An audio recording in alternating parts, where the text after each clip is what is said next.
Saya ngaji banyak. Nabi Isa itu kalau orangnya ceria sekali. Pernah ditegur sama Nabi Yahya. Mali aroka dohikan, ka'annaka amin tamin makrillah. Saya melihat kamu kok selalu senyum ceria, seakan-akan tidak ada adabnya Allah. Terus Nabi Isa balas ke Yahya, Mali aroka abisan, ka'annaka ayis tamin rahmatillah. Kamu kok merengut terus, koyok ning donya ora ono rahmat. Jadi kamu milih mana? Senyum terus apa merengut terus? Partainya hanya dua, Nabi Yahya sama Nabi Isa. Jadi khazanah itu banyak. Untuk melawan penyakit itu ketakutan itu bahaya. Karena bisa mengganggu imunitas tubuh. Orang harus percaya diri, harus pede. Meskipun harus hati-hati tapi harus tetap pede. Dengan demikian imunitas tubuh kita terjaga.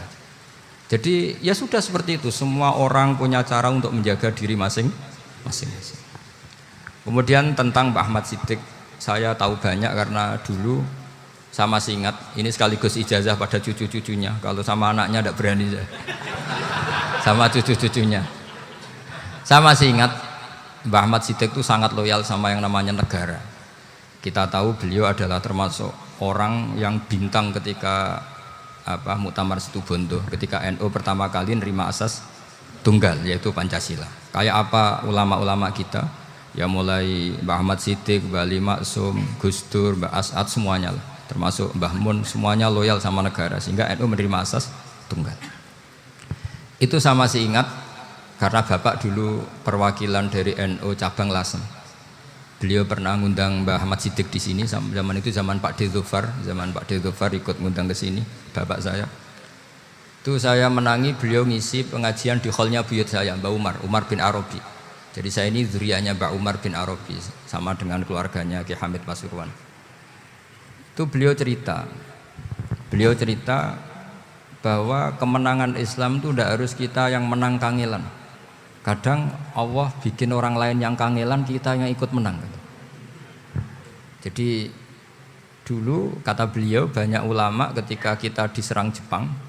Saya masih ingat, saya karena pas itu ikut ke Lasem karena saya santri sarang, Mbah Mun ngisi di Lasem, saya ikut di Lasem karena saya masih keluarga.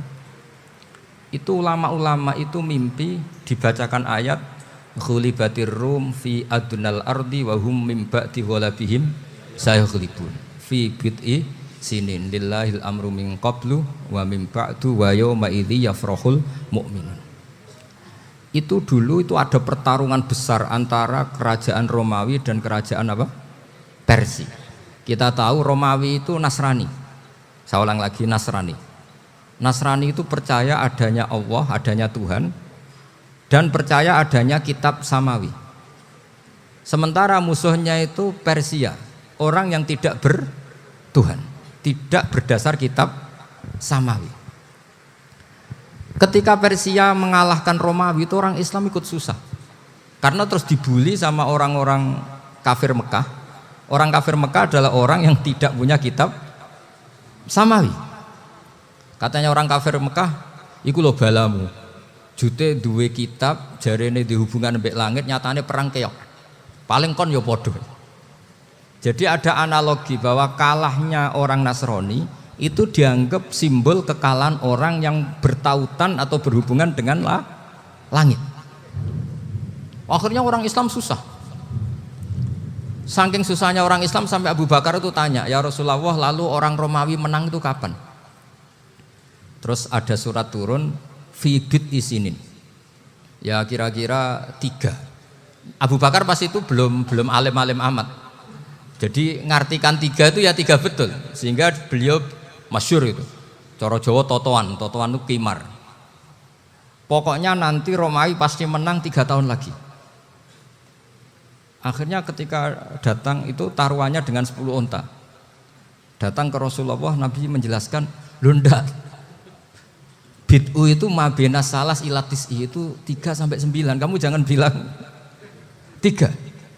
Ya sudah, taruhannya ditambah. Taruhannya ditambah sampai 100 unta. Tapi pembuktiannya enggak 3 tahun tapi nunggu 9 tahun. Sampean jangan tanya, berarti dulu pernah taruhan halal. Zaman sebelum ngaji saya, sampean sudah sering taruhan, jadi jangan nyalahkan saya. Nanti itu ada ilmunya namanya nasah apa? Mansukh. Dan taruhannya Abu Bakar tidak kayak sampean. Taruhan yang sangat-sangat demi Islam, bukan demi hadun nafsi. Betul. Ketika tahun ke-7 orang Islam itu menang. Gila ya tahun 9 itu umat Islam menang. Menangnya umat Islam mengalahkan musyrik Mekah itu di Badar. Romawi mengalahkan apa? Persia. Gara-gara Romawi mengalahkan Persia itu cara berpikir orang itu rubah. Ternyata langit itu ada, kekuatan langit itu ada. Sehingga meskipun akhirnya orang Kristen bilang ada Trinitas, terus mereka keliru dalam mengartikan Isa, tapi ada sekian nabi yang mereka sebut dan mereka hormati. Ada sekian kesamaan. Sehingga dalam Islam, saya ulang lagi dalam Islam, andai kan disuruh milih orang komunis sama orang Nasrani, Islam tentu sama-sama kerjasama, milih sama yang Nasrani, karena ini ahli kitab, kerjasama loh, bukan milih menjadi Nasrani. Nanti kalian salah paham, senangannya terus bully, itu semangatnya pasti hasut. Nah, terus lalu relevansinya dengan Indonesia gimana? Wa yauma idzi yafrahul mu'minun, ketika orang Romawi yang punya kitab samawi mengalahkan Persia yang tidak punya kitab samawi, itu orang Islam ikut bunga, ikut gembira. Itu semua kiai banyak yang mimpi seperti itu. Ini cerita Pak Ahmad Siddiq. Saya dengarin. Ternyata betul. Jepang itu nggak dikalahkan Indonesia. Jepang, Hiroshima dan Nagasaki dibom oleh apa? Sekutu. Akhirnya Jepang pulang. Pas Jepang pulang, Indonesia merdeka. Itu dulu kiai-kiai sudah nakwil bahwa menangnya Indonesia itu tidak harus mengalahkan penjajah. Pokoknya nanti penjajah ada yang mengalahkan. Jadi orang Islam zaman itu tidak bisa mengalahkan Persia, yang mengalahkan itu Romawi. Tapi orang Islam ikut gembira. Itu sebenarnya wa yauma idzi yafrahul mu'minun binasrillah. Jadi orang itu cara berpikir Quran itu beda. Sehingga saya ini cerita ke cucu-cucu Mbah Siddiq karena ya nasabnya sama sampai saya, karena sama-sama sampai Mbah Sambu. Bedanya keluarga saya lewat Mbah Abdul Azim, kalau yang keluarga sini lewat namanya Mbah Yusuf. Itu saudara sama Mbak Abdul Azim, sama-sama sampai Mbah Sambu. Tapi keinginan saya tentu bukan sekedar silaturahim gagah-gagahan diceluk Gus. Celuk Gus repot. Nak ora alim ra pantes. Nak beling ra pantes. Salam templek 1.000 jaluk swarga. Aduh. Tuhan kok mentalah nih 1.000 jaluk. Kamu nginep di hotel 100.000 itu tidak cukup, apalagi untuk bayar apa? Surga. Itu enggak sopan sekali gitu. 1 juta ya nggak bisa itu, 100 juta juga nggak jelas juga. Terus sampai mendingan nggak usah salam template, malah nggak mungkin masuk surga kalau. Jadi dulu yang namanya zuriyah, sampean tenang saja, nasab sampean nggak kalah dengan kita, karena nanti setelah di kuburan itu gus-gus itu nggak penting. Semua kalau ditanya bapak kamu siapa, jawabannya siapa? Nabi Ibrahim. Sudah parmin parlan hilang semua, sudah aman pokoknya nanti, karena kalau nanti ditanya malaikat bapak kamu siapa, jawabnya Nabi siapa? Ibrahim. Makanya saya itu pemuja Allah yang serius. Sama ya pemuja Allah, tapi kan kadang kurang alim. Saya ini pemuja Allah serius. Saya itu kalau ngaji, ya ngaji biasa belajar, itu sering nangis seneng. Misalnya saya baca tadi, Miftahul Jannah la ilaha illallah, luang kunci kok dikasihkan. Kita ini masuk neraka gak pantas, enggak bawa kuncinya kok masuk. Harusnya kita ini masuk surga, kita kan pegang kunci surga, gak pegang kunci neraka.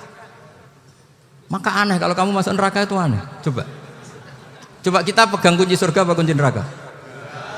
Tapi ada teman saya neraka ora ono kuncine. Karena tidak ada pintunya. Terus saya bilang, kamu kok tahu? Memangnya mau ke sana kata saya. Saya tidak punya rencana tahu neraka. Karena nanti di antara syafaatnya Quran itu orang kalau mau masuk neraka tidak jadi, ya nggak apa-apa ya diatur sendiri. Jadi di antara syafaatnya Quran itu orang nggak jadi masuk neraka. Jadi syafaat itu ada 2, dari neraka diangkat ke surga, dan itu bisa lama itu. Tapi kalau syafaatnya Quran itu yang belum masuk neraka supaya nggak jadi masuk neraka. Karena neraka juga punya aturan, dia juga kena aturan fikih. Jadi, betul ini, saya ada guyon. Jadi kena konstitusi apa? Fikih. Sama tak ceritani syafaatnya Quran itu ada orang itu beling itu fasik.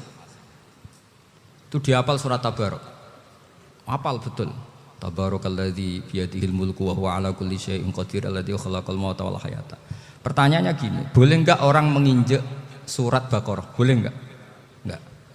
Padahal orang hafal Quran itu artinya ayat itu ada di hatinya. Fa inna wa ta'ala la yu'adzibu qalban wa al-Qur'ana.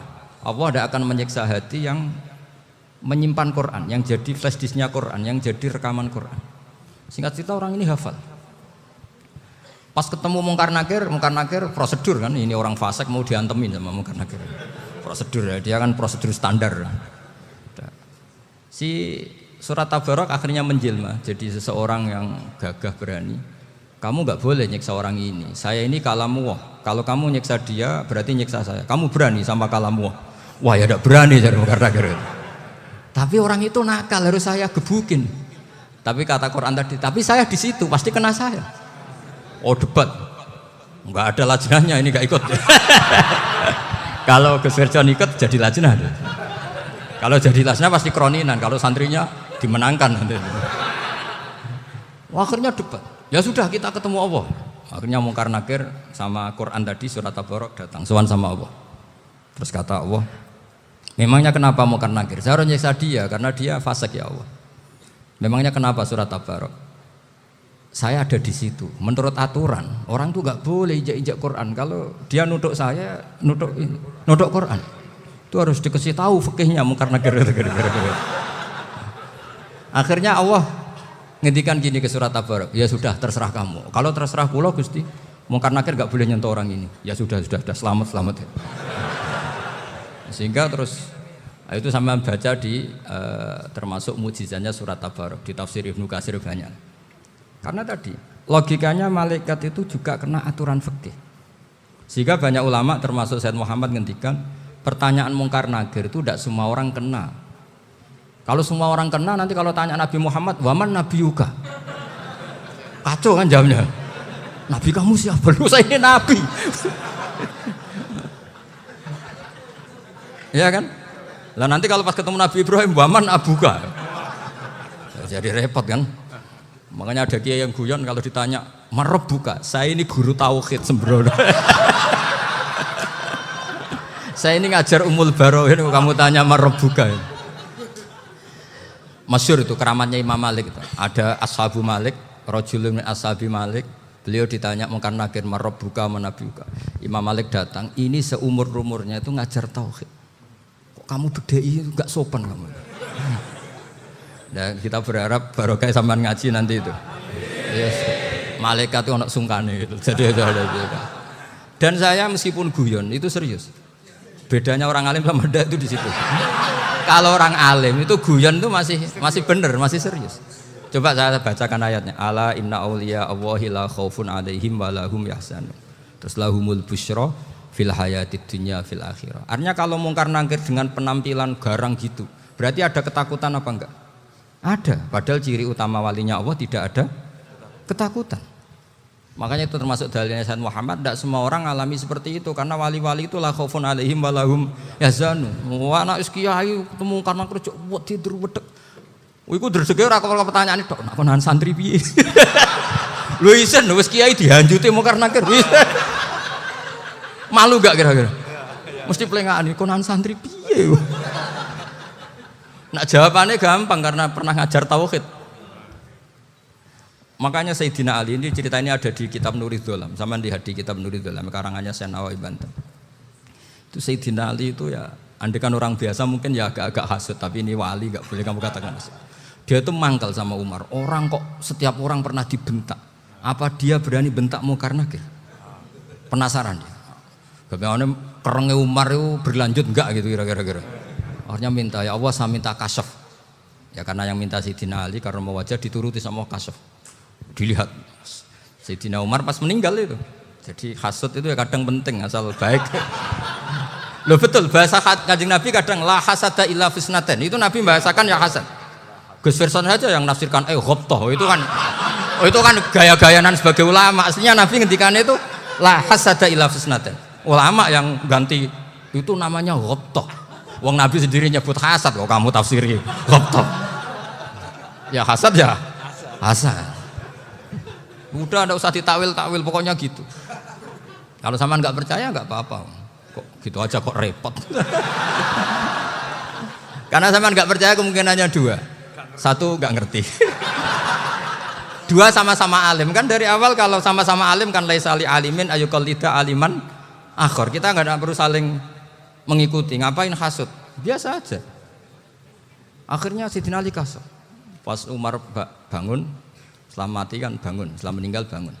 Munkar Nakir datang dengan perangai yang sangat garang. Itu digambarkan Sayyidina Ali, matanya itu kal kidril ghali. Kayak apa? Kendil yang apa? Mengangang. Wah, seru. Sayyidina Ali senang, paling takut ini Umar. Senangnya bukan main, wah ini mesti takut Umar. Biasa. Ternyata enggak, Umar malah bangkit. Woi, Munkar Nakir ya. Kamu tahu menghadapi siapa? Itu betul ya? Kamu itu menghadapi temannya ahabbal khalqi ilallah. Yang diandalkan temannya bukan dia. Kamu tahu yang kamu hadapi, saya ini teman kekasihnya Allah. Jadi boleh kamu mengandalkan Mbak Virjon. Tapi nanti resikonya Munkar Nakir tanya, itu Virjon siapa? Wah itu masalah kan. Makanya syaratnya wali itu harus ma'rufun fis sama. Di langit sudah populer. Makanya dulu ada orang yang saking seninya Abdul Qadir ditanya apa saja jamnya Abdul Qadir Al-Jilani itu aman karena beliau populer. Makanya program kita harus populer dulu di langit. Nah, itu nanti kalau dicatut oleh santri-santri nggak apa-apa. Kalau nggak populer nanti dicatat, itu siapa? Masalah ini. Umar itu yang dibanggakan itu, kamu tahu saya siapa? Ya enggak tahu. Saya ini temannya kekasihnya Allah. Temannya Muhammad. Iya Muhammad Rasul. Wah mikir, waduh, repot. Loh di dunia aja gitu kan, temannya presiden, temannya panglima, apalagi ini temannya Sayyidul Awalin wal Akhirin. Di dunia aja bilang temannya presiden, menteri, orang sudah takut, apalagi ini temannya Sayyidul Awalin. Akhirnya Munkar Nakir terus konfirmasi sama Allah, gimana ya Allah ini ngadepi. Sebetulnya yang diandalkan itu temannya, bukan dia. Wah, akhirnya sama Allah dibilang, ya Bu, ya sama seorang seperti itu Bu yang sopan. Terus semenjak itu Munkar Nakir itu nggak selalu berpenampilan seperti itu, sangat. Jadi semoga itu konsisten sampai nanti. Jadi kamu kalau ingin nggak takut Munkar Nakir, jadi wali dulu. Karena syaratnya tadi hanya wali sing la khaufun alaihim walahum yahzanun lahumul busyra fil hayatid dunya fil akhirah. Jadi orang itu kalau ngaji itu harus khatam. Jangan semuanya kena pertanyaan. Dan kalau semuanya kena pertanyaan nanti repot. Kalau Nabi Muhammad ditanya waman nabiyuka. Nabimu siapa? Lu kan terus jadi aneh. Jadi makanya ngendikane Sayyid Muhammad semua ulama lah, enggak ada am kecuali ditaksis. Kecuali sifatnya Allah. Misalnya bikulli syai'in alim ya benar-benar bikulli syai'in. Tapi kalau am semuanya pasti ada taksis meskipun dalam muhawarah muhadasah biasa. Ya, misalnya contoh gampang istri kamu baru seneng kamu, Mas nangkepin apa-apa iku lapor aku, gak apa-apa Mas. Mesti aku seneng gak sampean lapor. Iku diau ben wayo. Wah langsung jare apa wae. Mesti apa wae maksudnya kecuali itu gitu. Padahal kalau ngomong ya Mas sampean ingin apa saja tak dukung. Terus sampean bilang kepenginku iku wayo. Kira-kira disetujui apa enggak? Sama seperti kita kalau punya teman akrab, wes nang omahku gak apa-apa, anggap ya omahmu dewe. Terus mlebu-mlebu kamar. Jadi tidak ada am kecuali ditaksis. Artinya kalau ada cerita bahwa orang mati pasti ngalami ditanya Munkar Nakir, itu pasti ada am yang ditaksis. Itu pasti juga dialami para anbiya, para auliya. Karena ciri utama wali itu la khaufun alaihim walahum yahzanun. Kemudian saya yang mau cerita ya supaya sampean bisa menghadapi dunia global ini, tak bawa tafsir Munir termasuk tadi. Kenapa orang Islam Rasulullah SAW itu lebih senang kalau yang menang itu orang Nasrani Romawi ketimbang yang menang itu orang Faris, dalam hal ini ateis. Karena orang ateis itu lebih ngeri. Sebetulnya beberapa penemuan sains, terutama di ilmu medis, itu orang Amerika, kayak cloning. Tapi orang Amerika itu masih dilarang oleh gereja untuk mengaplikasi. Karena nanti bayi cloning itu dipakai suku cadang. Di Amerika masih ditentang oleh fatwa-fatwa agama, baik Islam maupun Kristen. Tapi di Cina itu dipraktekkan, karena nggak ada halangan agama. Di Cina itu biasa ada kondom diolah lagi jadi alat-alat aksesoris. Di Amerika tidak ada karena masih ada agama, masih ada larangan. Sehingga orang Islam itu lebih takut kalau yang menang itu Persia, karena terus cara berpikir ternyata Tuhan itu tidak ada, langit nggak ada perannya. Jadi ketika yang menang Nasrani masih berpikir itu pertolongan Tuhan, meskipun mungkin cara mengatakan Tuhan beda dengan kita. Tapi ada satu kesamaan bahwa kekuatan samawi itu ada. Jadi disebut hulibatir rum fi adnal ardi wa hum min ba'di ghalabihim sahlibun. Di sini diterangkan oleh Syekh Nawawi supaya kamu tidak salah paham. Sebetulnya kamu katakan misalnya wah itu paham liberal, sebenarnya saya tidak tersiksa. Cuma takut yang mengatakan seperti itu cek goblokir atau ngaji gitu. Itu aja masalah saya. Ini saya baca ini karangannya Syekh Nawawi karena tadi kata Mbak Firjon ngaji itu harus sama orang yang bersanad. Saya ini kalah sama beliau itu berkali-kali. Secara nasab saya harus manggil Mbah. Secara silsilah ilmu saya juga kalah lagi. Saya sering disewani sama cucu-cucu Syekhona Khalil. Kiai Sidik itu termasuk murid dekat beliau Syekhona Khalil. Kalau itu berarti kan Gus Firjon, Ahmad, terus Mbah Sidik. Mbah Sidik ngaji Syekhona Khalil.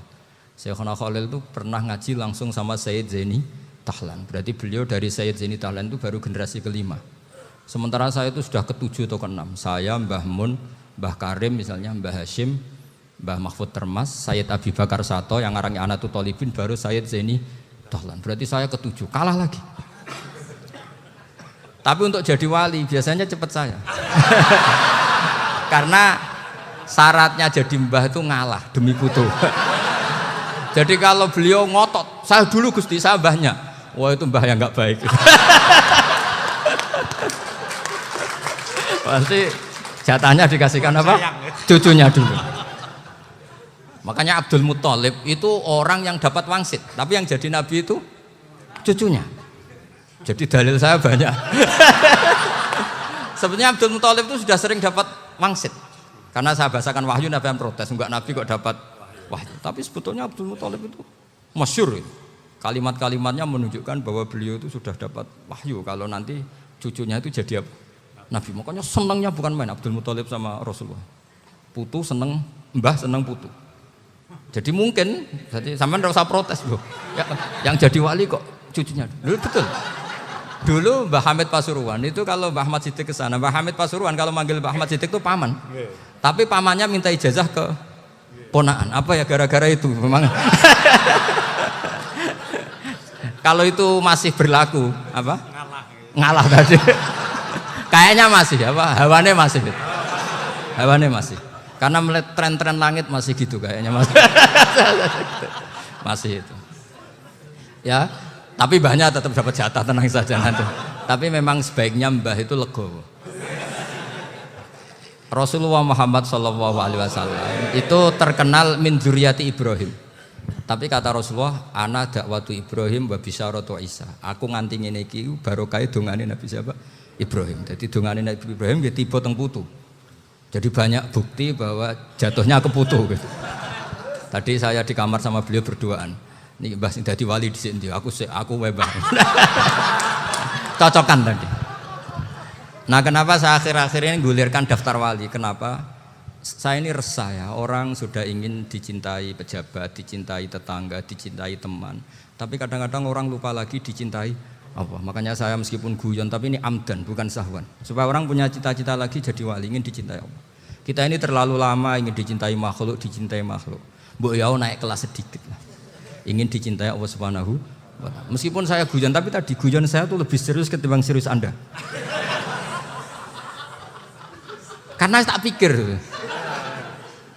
Saya tuh kalau pergi itu seneng ngebis, bukan karena saya tidak punya mobil, tapi saya sering mau butuh itu supaya nggak diganggu. Karena saya tuh harus punya waktu sendiri. Kalau bis kan ketemu orang nggak kenal, tapi sekarang ya agak susah, banyak yang kenal. Dan susahnya lagi gak minta ijazah, minta foto. Aduh. Orang repot tuh. Mau dibenci itu umatnya Rasulullah Shallallahu Alaihi Wasallam. Mau disetujui itu sanatnya mana? Kalau ketemu orang alim minta apa? Foto. Itu nggak ada sanatnya. Nggak tahu saya itu mazhab dari mana itu. Ya mazhab milenial yang jelas itu kan. Ini tak baca ya biar dapat. Karena ini kenangan saya sama Mbak Ahmad Siddiq. Saya masih ingat betul beliau ngisi hallnya Mbak Abdullah bin Umar, berarti abahnya Mbak Hamid.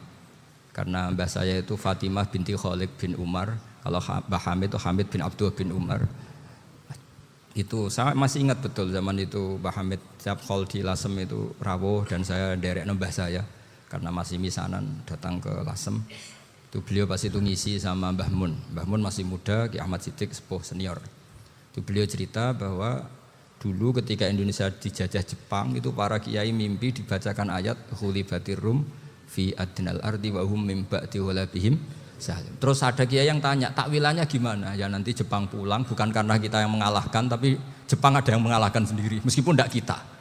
Kayak dulu Faris tidak dikalahkan Islam tapi dikalahkan Romawi, tapi yang senang umat Islam. Wa yauma idzi yafrahul mu'min. Itu luar biasa ulama-ulama kita. Delalah kejadiannya Indonesia seperti itu. Yaitu kita tidak mengalahkan Jepang, tapi Jepang pulang sendiri karena dikalahkan apa? Sekutu. Ya ini saya baca. Ini tidak usah dicek bacanya benar apa enggak. Sudah aman, apa? Aman.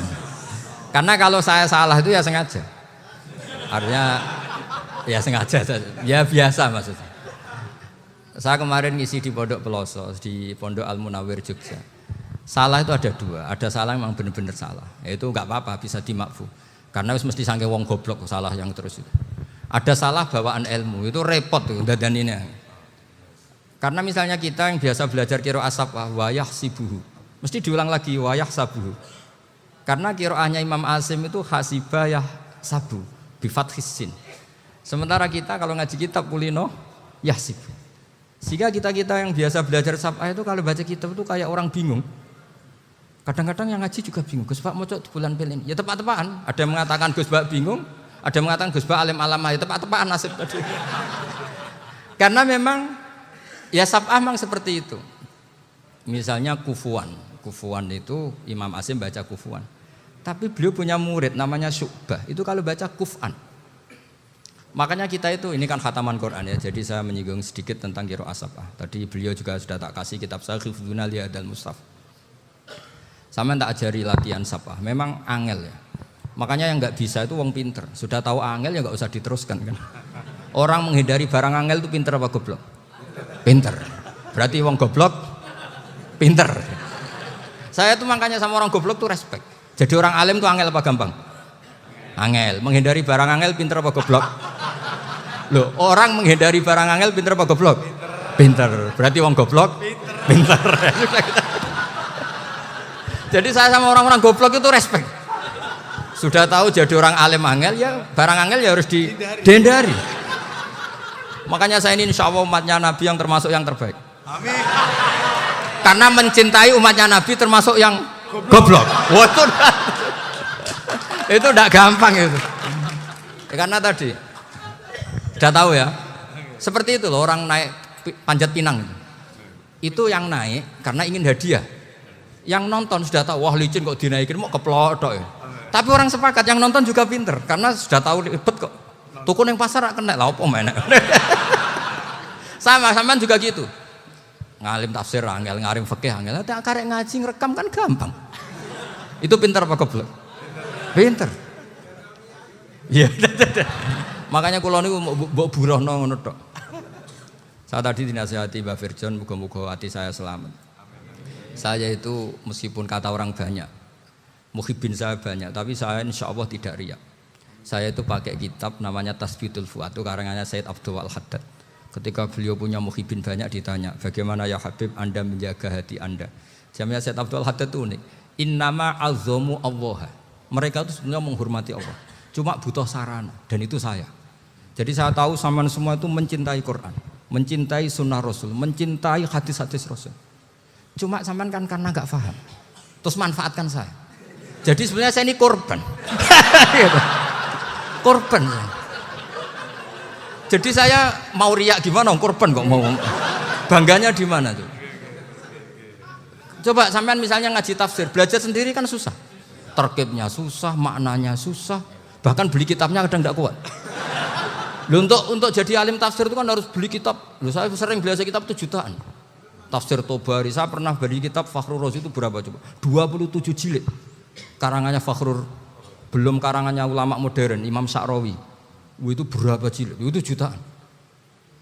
Saya kemarin juga dihadiahi kitab Pak Quraish Shihab namanya Faidul Bari fi Syarhil Bukhari. Pak Quraish Shihab yang terkenal. Dia sering diskusi sama saya. Saya ngasih hadiah beliau ngasih hadiah saya. Wah, itu harganya enggak kuat. Dadak kuat kadang di Indonesia enggak ada coba. Dan sama orang hebat menghindari kesulitan itu. Nah, kesulitan itu Gus Bak ngaji ikut, kalau enggak paham dirukokno rekamannya sudah gitu. Pinter mana sampean sama saya? Pinter sampean kan? Bikin sosis susah, beli aja kok repot kan. Nah, makanya nggak boleh orang bilang, wah aku goblok reso tafsir, aku wong pinter. Makanya nanti kalau saya ketemu Nabi tidak termasuk orang yang mentahkir orang Islam. Kafa bil mari isman ayah kira akhahul muslim. Jadi cukup orang itu dosa kalau menyepelekan orang Islam. Termasuk darani sampean goblok itu dosa. Caranya nggak darani goblok ya tadi di logika tadi. Alim itu angel, gendari angel itu pinter, berarti wong bodoh pinter ya sudah gitu. Tapi tetap bodoh. Tapi ini satu cara untuk saya respect gitu. Coba orang yang ngaji tafsir saya banyak, mungkin ribuan. Itu sebetulnya mencintai Quran. Karena Quran adalah kitab suci yang panduannya umat Islam. Sangat mencintai Quran. Terus kemudian mereka nggak paham. Terus mencari orang yang memahamkan. Burohno lah cara Jawane. Terus keren saya itu di mana coba? Lah terus mereka kurang ajarnya gini, kalau paham itu ya alhamdulillah paham. Kowe nak ngaji Gus Bae ngono tok. Tapi nek ora paham, ora nyalano akale. Mari Gus Bae nerangno cepet, mulane gak paham. Ora kok nyalano teke sing lelet. Oh itu kan masyaallah naudzubillah tenan. Sebetulnya tingkat kurang ajarnya tinggi Gus sebenarnya. Jadi kalau nggak paham itu kadang nggak nyalahno uteke, kayak mau misalnya, wah mari mikir aja jelas. Padahal misalnya jelas orang mesti paham, bodoh. Paham ya? Jadi kata Sayyid Abdul Haddad, innama azzamu Allah. Sebenarnya mereka itu sangat menghormati Allah. Makanya kita nggak perlu mengatakan wasilah itu kafir, nggak akan. Karena orang tawasul sama Rasulullah itu ingin dapat ridhonya Allah lewat orang yang dicintai. Kita mencintai wali sebenarnya, wah itu kekasih Allah. Kita mencintai itu karena mencintai Allah. Sama seperti gini, kamu mencintai kangkung apa enggak? Sebenarnya sama sekali enggak. Tapi kamu ingin sehat, ada asupan gizi. Kamu ingin tubuh kamu sehat, butuh asupan gizi. Kemudian kamu makan kangkung. Apa terus kamu cinta kangkung kan enggak? Cinta kesehatan kamu sama. Orang yang mencintai saya sebenarnya ingin kepuasan rohani. Saya kan termasuk kiai yang torekonya gampang. Ini swarga, kan akhirnya penggemarnya banyak. Coba kalau kamu neraka. Wah, jadi sebetulnya Anda mencintai kepuasan Anda sendiri. Nah, saya ini korban. Makanya untuk masuk surga cepat saya, korban itu cepat. Da'watul mazlum la turaddu kan gitu. Laisa bainahu wa bainallah hijab. Jadi saya kalau dongo langsung seret langit. Karena mazlum. Saya sinau tafsir, coba sampean bayangkan ada tafsir itu sudah 27 jilid. Sekarang Fakhrur Razi itu bulatnya bukan main. Karena dia ahli filsafat. Bulatnya Masya Allah. Sudah gitu sinau Jalalain kadang dikomen oleh Sawi. Sudah kita percaya Jalalain boleh dibully Sawi. Percaya Sawi dikandani, oh iku Maliki rasa ribet. Sudah gitu sinau Qurtubi, sinau tafsir Tobari itu susahnya. Belinya susah, belajarnya susah. Padahal saya punya keluarga, punya istri, punya anak. Bayangkan kalau istri saya rewel kayak istri sampean. Wah itu, tapi alhamdulillah enggak. Sama sekali enggak. Allah sudah milihkan, wah ini bahaya kalau punya istri rewel. Imam Sibawai itu kitabnya banyak, tapi yang terbukukan hanya kitab Sibawai. Karena beliau kalau sudah belajar lupa istri. Hanya pas beliau di pasar, kitabnya dibakar semua sama istrinya. Karena dianggap saingannya. Ternyata yang dicerai tidak kitabnya, malah istrinya. Itu Imam siapa? Sibawai. Tapi alhamdulillah kitab saya enggak terbakar, aman. Saya teruskan ya. Jadi untuk menjaga riya dilatih innama azzamu Allah. Sebenarnya mereka itu menghormati Allah. Sehingga wasail-wasail itu sebenarnya enggak pernah jadi subjek, pelaku utama enggak. Tetap Allah. Sebab itu kata Sayyid Muhammad, kamu kok mengatakan wasilah itu kafir itu gimana? Ketika innallaha qad ba'atsa lakum taluta malika. Talut itu ya manusia. PD-nya itu apa?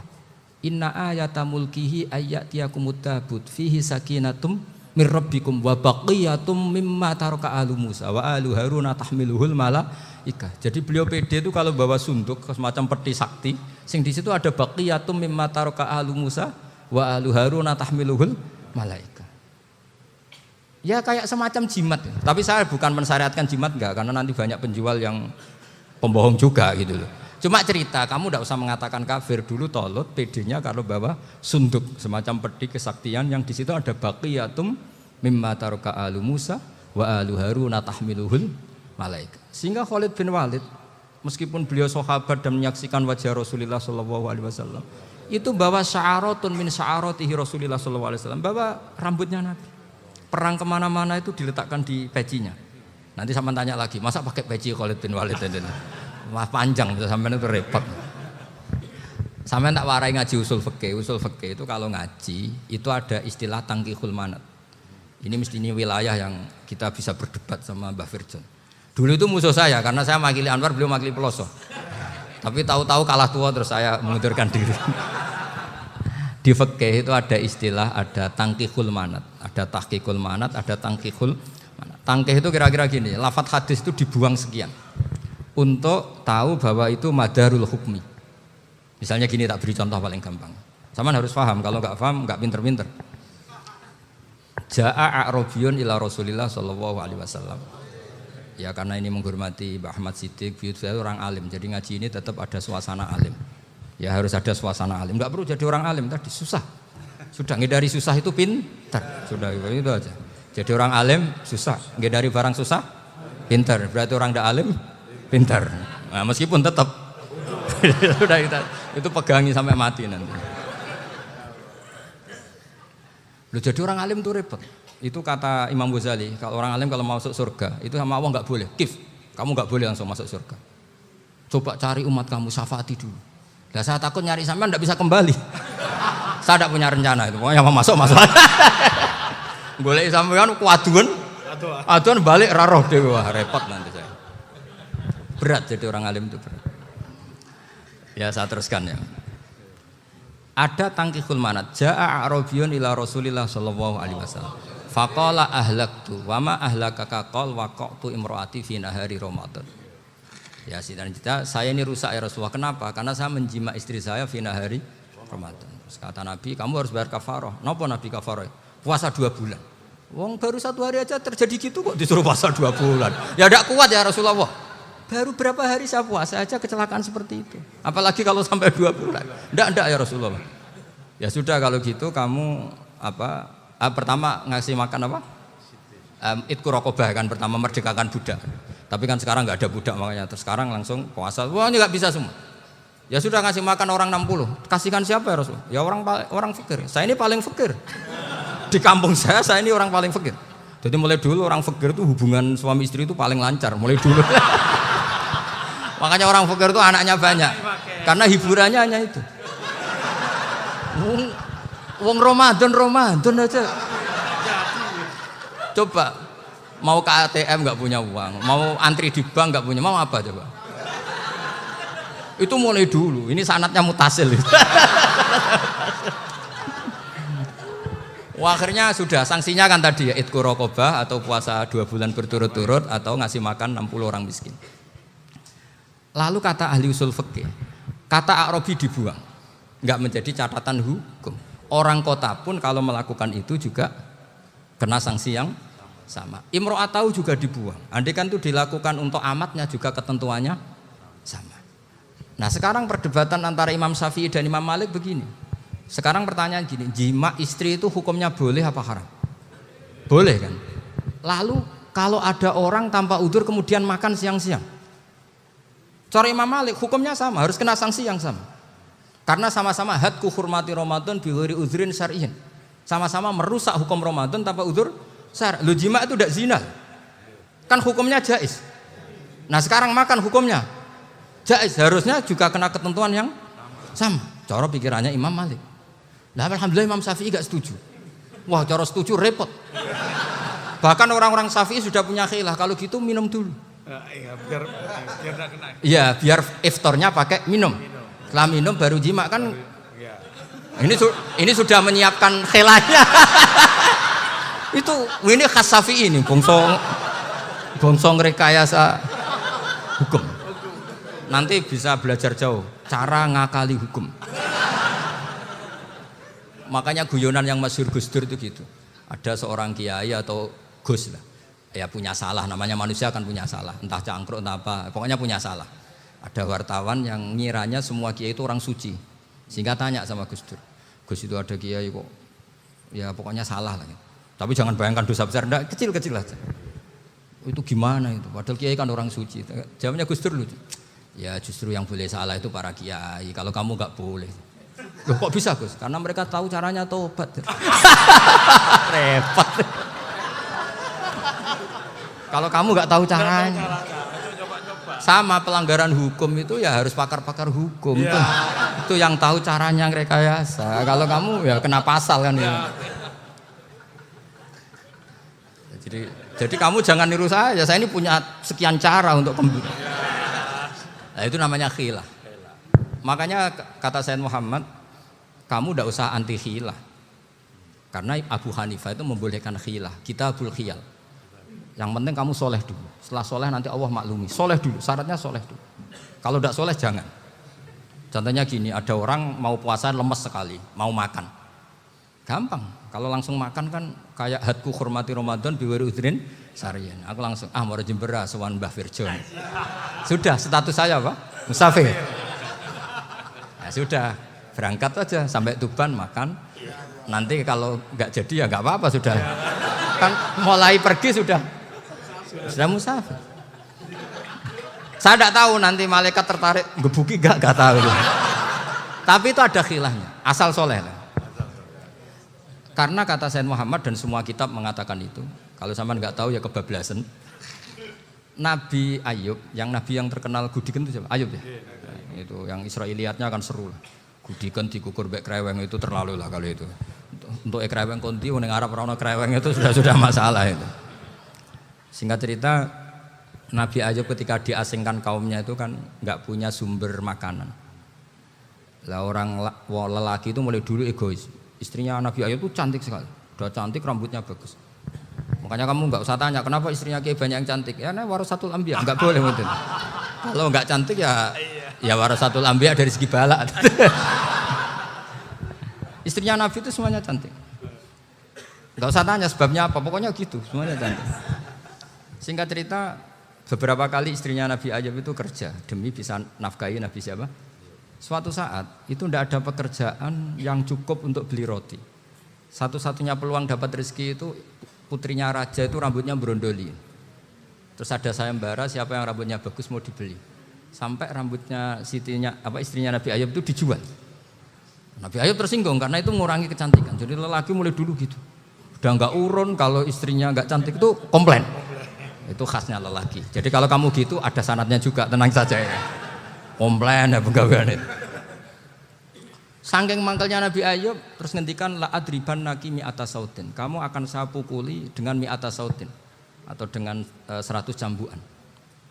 Atau mi'ata dikhtin atau mi'ata apalah sesuai konteks zaman itu. Engko nek muni pecut tuku kondi kok ribet lagi. Singkat cerita akhirnya ketahuan bahwa istrinya menjual itu demi Nabi Ayub. Allah nggak ridho kalau kekasihnya yaitu istrinya Nabi Ayub wis perjuangan kayak gitu malah kena hukuman. Tapi Allah juga nggak ingin kekasihnya yang bernama Ayub melanggar sumpah. Padahal beliau sudah sumpah wallahi demi Allah nanti tak pukul dengan 100 kali. 100 kali dengan lidi lah misalnya, contoh yang gampang tuh lidi. Akhirnya sama Allah dikasih satu solusi. Wa khud biyadika dikhsan fadrib bihi wala tahnas. Ya sudah, lidi itu ikat jumlahnya 100. Terus pukul sekali saja. Anggap saja sudah 100. Iku pangeran sing wari ngakali ngono iku pangeran. tapi syaratnya soleh.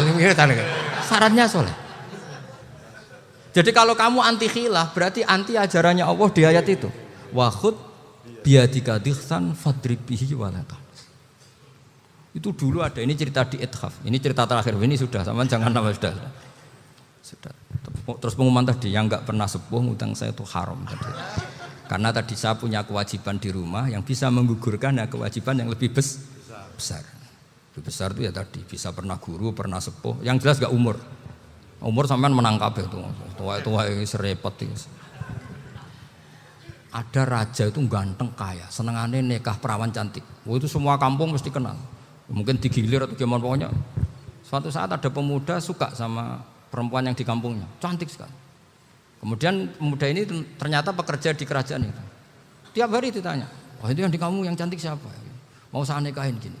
Wah bahaya ini saingannya raja. Jadi yang dibidik pemuda tadi itu saingannya. Si raja ini orang yang namanya raja kan gengsinya tinggi. Kaifatang kihuha wa qad ra'aitu qad qabbalaha rajulun. Kok mbok nikah piye? Saya itu pernah melihat dicium lelaki. Wah, gak mau. Gak gelem wis kadung ditambung wong lanang waqat qabbalaha rajulun. Saya pernah melihat sendiri qabbalaha rajulun, dicium oleh lelaki. Wah, sudah gak minat raja langsung gak keren. Suatu saat pemuda tadi nikahi perempuan itu. Rajanya marah-marah. Kamu lelaki gak punya harga diri gini. Gak punya selera, gak punya harga diri, sudah pernah dicium orang kok tetap dinikah. Bilang ke raja, takrif manir rajul, lelaki itu siapa? Abuha. Kamu tahu lelaki itu siapa? Sopo? Abuha. Bapaknya. Saya kan hanya bilang rajulun. Pernah dicium lelaki. Lah pikirannya raja itu lelaki ya kue-kue ngene iki. Tapi butuhe canom mau raja ben gak sida. Itu aja tuh. Baru kayak digulirkan gitu waqat qabbalah rajulun. Enggak mau. Setelah itu suatu saat pegawainya tadi nikahi perempuan. Kamu enggak punya harga diri gini. Kamu tahu mandir rajul apa abuha. Nak ngono aku gak apa-apa. Lah monggo sakniki wis bojo kula. Ora trimo wis diambung wis macam-macam. Lah itu namanya khilah. Apa? Khilah. Kalau di Balawa disebut tauriyah atau apa. Tapi saya tidak ngajari sampean seperti itu. Sudah pinter sebelum saya ajarin. Bangsa ngakali kan sudah pinter. Ya ini terakhir tak baca Arabnya saja nanti. Bismillahirrahmanirrahim. Biar dapat barokahnya Syekh Nawawi juga barokahnya guru-guru. Bismillahirrahmanirrahim. Wasababu nuzuli hadil ayati annahu kana baina farisa war rumi qitalun wa kanal musyrikuna yawadduna antaghliba farisu ar-ruma li anna farisa kanu majusiyan ummiyin wal muslimuna yawadduna ghalabatar rum ala faris liqaunihim ahla kitabin. Jadi zaman dulu orang Islam lebih senang kalau yang menang itu orang Nasrani. Kalau bandingannya ateis. Karena bagaimanapun percaya kekuatan langit. Sementara orang ateis sama sekali tidak percaya kekuatan. Apapun bedanya kita dengan Nasrani itu ada kesamaan, yaitu percaya adanya kekuatan langit. Sehingga ketika orang Romawi kalah itu orang Islam ikut susah. Paham ya? Makanya ini tak baca biar sampean enggak macam-macam pikirannya. Fab'atha Kisra saat terusnya, ya pokoknya seperti itu. Akhirnya Rasulullah SAW berdoa lebih senang yang menang itu Rom karena ahli kitab. Artinya apa? Kemenangan ahli kitab adalah kemenangan makhluk atau hamba Allah yang mentautkan kekuatan kita di bumi dengan kekuatan langit. Makanya saya berharap selain kita ikhtiar medis, kita harus memperbanyak istighfar. Bagaimanapun semua itu dari Allah Subhanahu wa Ta'ala. Kita menghormati negara dengan ikhtiarnya, tapi saya mohon sekali kita juga istighfar, karena semua itu juga ditentukan oleh Allah, oleh langit. Ya, saya kira demikian. Assalamualaikum warahmatullahi wabarakatuh.